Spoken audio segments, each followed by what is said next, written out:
Bismillahirrahmanirrahim. Assalamualaikum warahmatullahi wabarakatuh. Saya Nur Asia akan mempresentasikan makalah yang berjudul Pengurusan Jenazah, Ta'ziyah dan Ziarah Kubur.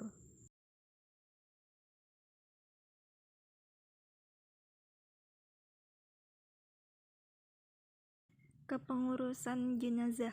Istilah jenazah berasal dari bahasa Arab yang berarti mayat, dapat pula berarti usungan beserta mayatnya. Seorang muslim yang telah meninggal dunia harus segera diurus, tidak boleh ditunda-tunda kecuali terdapat hal yang memaksa, seperti menunggu visum dokter, menunggu keluarga dekat, dan lain sebagainya. Mengurus jenazah hukumnya fardu kifayah, artinya jika dalam suatu daerah terdapat orang yang meninggal dunia, maka orang Islam di daerah tersebut wajib mengurus jenazahnya. Namun jika tidak seorang pun di daerah tersebut melaksanakannya, semua orang Islam di daerah tersebut berdosa. Kewajiban mengurus jenazah. Yang pertama, memandikan jenazah. Yang kedua, mengkafani jenazah. Yang ketiga, mensolati jenazah. Dan keempat, menguburkan jenazah. Yang pertama, memandikan jenazah. Memandikan jenazah adalah membersihkan dan mensucikan tubuh mayat dari segala kotoran dan najis yang melekat di badannya. Jenazah laki-laki dimandikan oleh laki-laki, jenazah perempuan dimandikan oleh perempuan, kecuali suami atau istri mahramnya. Ketentuan dan tata cara memandikan jenazah. Syarat jenazah yang dimandikan: yang pertama, beragama Islam; kedua, tubuh atau anggota badan masih ada; yang ketiga, jenazah bukan mati syahid. Yang berhak memandikan jenazah yaitu jenazah laki-laki yang memandikan laki-laki, dan sebaliknya, kecuali suami atau istri. Jika tidak ada suami atau istri atau mahram, maka jenazah ditayamumi. Jika ada beberapa orang yang berhak, maka diutamakan keluarga terdekat jenazah, seperti misalnya anak, orang tua, keponakan, dan lain sebagainya. Cara memandikan jenazah: ambil kain penutup dan gantikan dengan kain basahan sehingga auratnya tidak terlihat. Mandikan jenazah pada tempat yang tertutup. Pakai sarung tangan dan bersihkan jenazah dari segala kotoran. Ganti sarung tangan yang baru, lalu bersihkan seluruh badannya dan tekan perutnya perlahan jika jenazah tidak hamil. Tinggikan kepala jenazah agar tidak mengalir ke arah kepala. Masukkan jari tangan yang telah dibalut dengan kain basah ke mulut jenazah. Gosok giginya dan bersihkan hidungnya, kemudian wudukan seperti wudu untuk sholat. Siramkan air ke tubuh yang sebelah kanan dahulu, kemudian ke sebelah kiri. Mandikan jenazah dengan air sabun dan air mandinya yang terakhir dicampur dengan wangi-wangian. Perlakukan jenazah dengan lembut ketika membalik dan menggosok anggota tubuhnya. Memandikan jenazah 1 kali jika dapat membasuh seluruh tubuhnya. Itulah yang wajib. Sunnah mengulanginya beberapa kali dalam bilangan ganjil. Jika keluar najis dari jenazah itu setelah dimandikan dari badannya, wajib dibuang dan dimandikan kembali. Jika keluar najis setelah di atas kafan, tidak perlu untuk diulang mandinya, tetapi cukup untuk membuang najisnya saja. Keringkan tubuh jenazah setelah dimandikan dengan kain atau handuk sehingga tidak membasahi kafannya. Selesai mandi, sebelum dikafani, berilah wangi-wangian yang tidak mengandung alkohol. Pemberian wangian untuk jenazah sebaiknya menggunakan kapur barus. Mengkafani jenazah. Ketentuannya: kain yang digunakan hendaknya bagus, bersih, dan menutup seluruh tubuh. Kain kafan hendaknya berwarna putih. Jumlah kain kafan bagi laki-laki 3 lapis, sedangkan perempuan 5 lapis.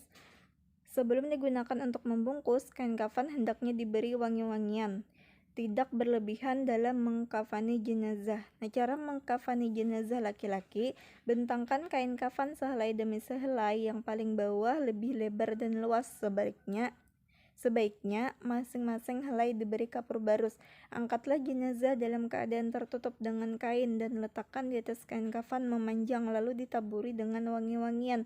Tutuplah lubang yang mungkin masih mengeluarkan kotoran dengan kapas.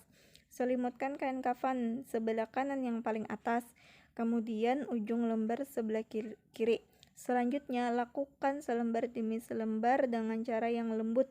Ikatlah dengan tali yang sudah disiapkan sebelumnya di bawah kain kafan 3 atau 5 ikatan.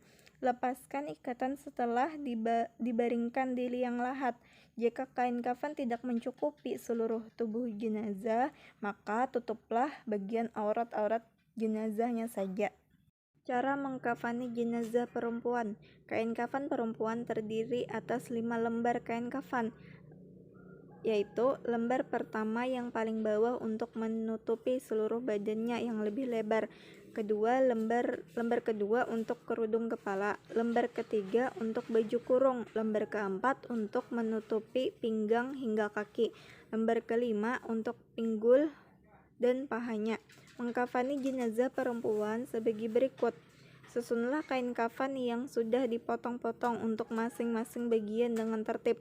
Kemudian angkatlah jenazah dalam keadaan tertutup dengan kain dan letakkan di atas kain kafan sejajar, serta taburi dengan wangi-wangian atau dengan kapur barus.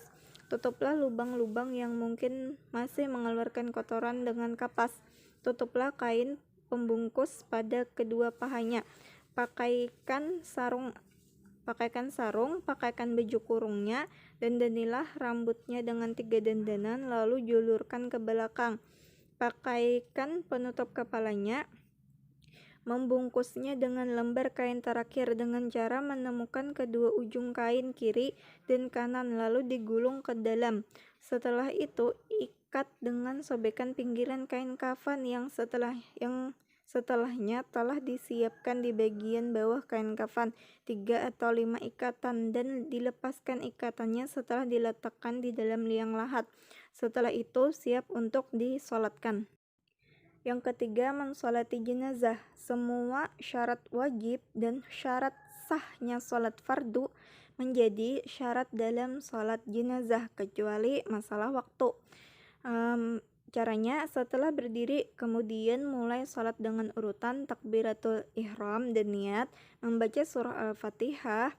Takbir kedua, membaca salawat atas Nabi. Takbir ketiga, membaca doa untuk si mayit. Takbir keempat, membaca doa, kemudian mengucap salam. Yang keempat, menguburkan jenazah. Sebelum proses penguburan, sebaiknya lubang kubur dipersiapkan terlebih dahulu dengan kedalaman minimal 2 meter agar bau tubuh yang membusuk tidak tercium ke atas dan untuk menjaga kehormatannya sebagai manusia. Tata cara peragaan menguburi jenazah dengan mengikuti petunjuk. Turunkan 3 orang ke liang lahat guna menerima jenazah. Ada yang menerima jenazah bagian kepala, bagian tengah, dan bagian kaki. Angkatlah jenazah pelan-pelan. Orang yang berada di atas liang lahat bertugas mengangkat jenazah. Ada yang memegang kepala, perut, dan kaki. Masukkan jenazah dari arah kaki kubur atau dari samping kubur, bagaimana yang mudahnya saja. Taruhlah jenazah di liang lahat dan menghadap kiblat. Berilah penyangga dengan tanah secukupnya agar jenazah tetap miring. Penyangga diletakkan pada bagian kepala dan punggung serta paha. Kenakan pipi kanan jenazah dengan tanah. Oleh karena itu, lepaskan tali pocong kain kafan, dilonggarkan di bagian kepala agar mudah ditarik untuk meletakkan pipi mengenai tanah. Membacakan azan dan iqamah pada jenazah. Tutuplah liang lahat dengan papan atau yang lain. Timbunlah pelan-pelan liang lahat sampai selesai. Berilah tanda dari kayu atau batu, mentalkin dan mendoakan jenazah dan keluarga yang ditinggalkannya. Ta'ziyah. Secara bahasa, ta'ziyah artinya menguatkan. Kata ta'ziyah secara etimologis merupakan bentuk masdar kata benda turunan, yaitu kata kerja azia. Lafaz maknanya sama dengan al-aza'u, yaitu kesabaran seseorang atas segala sesuatu yang hilang. Jadi ta'ziyah kepada keluarga mayit adalah mendorong mereka untuk bersabar dan mendoakan mereka. Sesungguhnya tujuan ta'ziyah itu tidak lain untuk menyatakan rasa bela sungkawa atas musibah yang menimpa saudara kita dengan memberikannya nasihat agar mereka senantiasa dalam ketakwaan kepada Allah Subhanahu wa taala dan tetap sabar dalam menghadapi cobaan musibah itu. Menurut Imam An-Nawawi, tidak ada perbedaan di antara para ulama, bahkan hukum bertakziah kepada orang yang tertimpa musibah adalah mustahabbah, perkara yang sangat dianjurkan dalam Islam.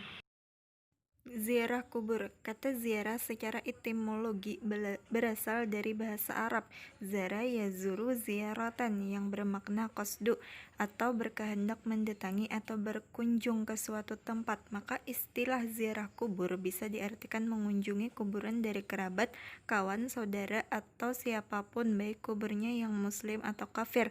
Umumnya kaum muslimin melakukan ziarah kubur untuk mendoakan yang meninggal, mengenangnya, serta melakukan tafakur atas hikmah kematian.